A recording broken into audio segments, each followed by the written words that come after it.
Now I'm joined by Tony Appleton.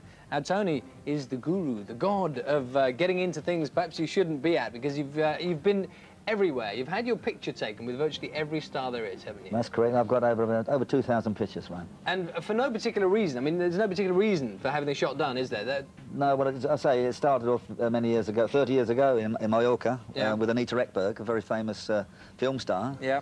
And I was associated with her. I was a jet-set lover. How did that happen? I was in a bar. All I was doing was talking to her, and she's sitting next to me, and the photographer took a picture. I didn't take any notice. And the next minute, it's in one of the Scandal magazine in Sweden. And all of a sudden, I'm getting fan mail. Really? Were you named? Oh, named? Oh, yeah, as a jet-set lover, flying in from England, especially to see her. Did you have a problem with that? Well, no, only after that. Everywhere I went, I was feeling recognised. But there was nothing in it. It was just... No, there was nothing in it, no. But and then the hobby started from there. I quite like the idea of being famous, being with famous people, which for the last, what, 30 years I've been doing. So take me on. So after that first shot, I mean, you came back to the UK because you were on holiday there. Came back and you thought, hello, I'm going to go and get myself shot with some stars. And that's what happened. And then I tied up with a friend of mine, a photographer, Steve Clow, and we used to plan military operations, how to get in places to get pictures with famous people. Well, I know we got a few of the shots we can actually have a look at. So let's bring up some of the pictures. First one, I believe, is Liz Taylor. Now, something tells me this is quite an old picture. When was this taken? Oh, this is taken at least 15 years ago. That was at Little Fox when she was doing Little Foxes at London Palladium. Was a press conference. Yeah.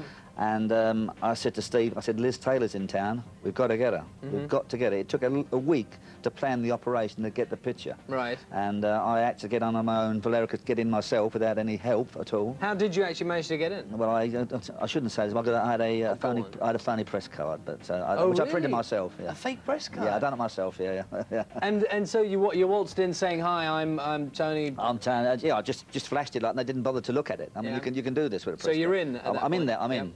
And my photographer was in the crowd. He was legit, so he was in. And then at a particular time, he gave me the cue. I jumped over the banisters, and then consequently, I presented her with an orchid, which was her favourite flower, an orchid, Liz Taylor. And she jumped back in amaze. She said, "Oh, I thought it was the producer trying to get me." And one of the white doves, which was one of her bodyguards, white doves or something, he consequently got me and threw me over the banisters.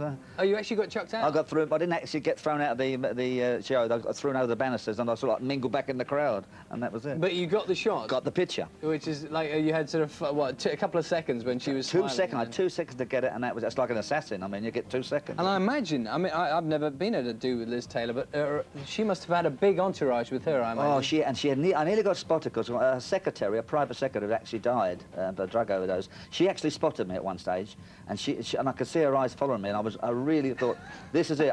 My cover's going to be blown. Did you go in disguise? No, I just wanted to. Okay, no, I didn't. As you are. Okay, let's have a look at another shot, and I believe we got Margaret Thatcher. Let's see if we've got a look at that. There we are. That was a difficult one to get. When was this?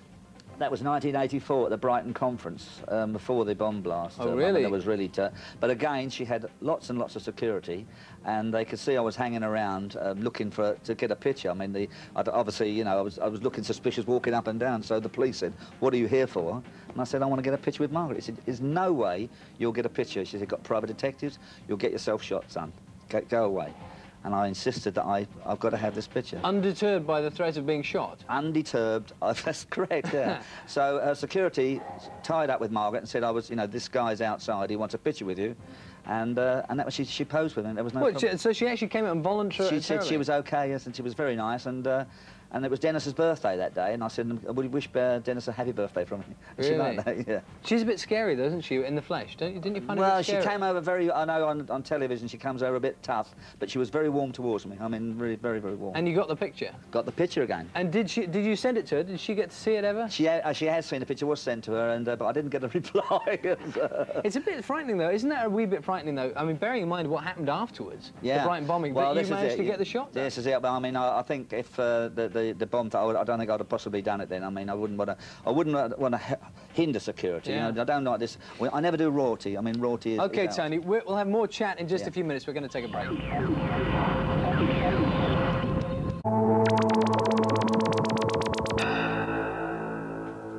In the studio with me, I've got Tony Appleton. Now, Tony has achieved the incredible feat of being shot with pretty much every, I mean shot as in photograph, with pretty much every star there is. We've got a whole bunch of his pictures that we're gliding through.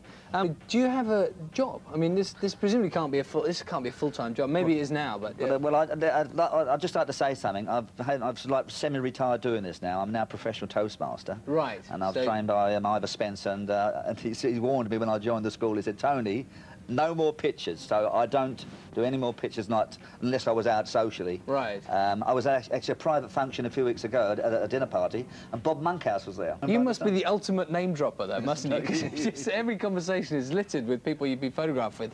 But tell me, when you were doing the photographs over those years, yeah, was that a full-time thing? No, I had 5 carpet shops. Right. And I used to obviously, you know, when I was on my time off, I was, you know, doing... Because I used to get bored, see. I used to sit in the shop all day long. Yeah. It's to drive me mad. So, you know, just something to do to get my mind... So of an evening, you'd shoot off out to some celebrity all do? the daytime, you know. And you were talking about some of these ones that are planned very carefully.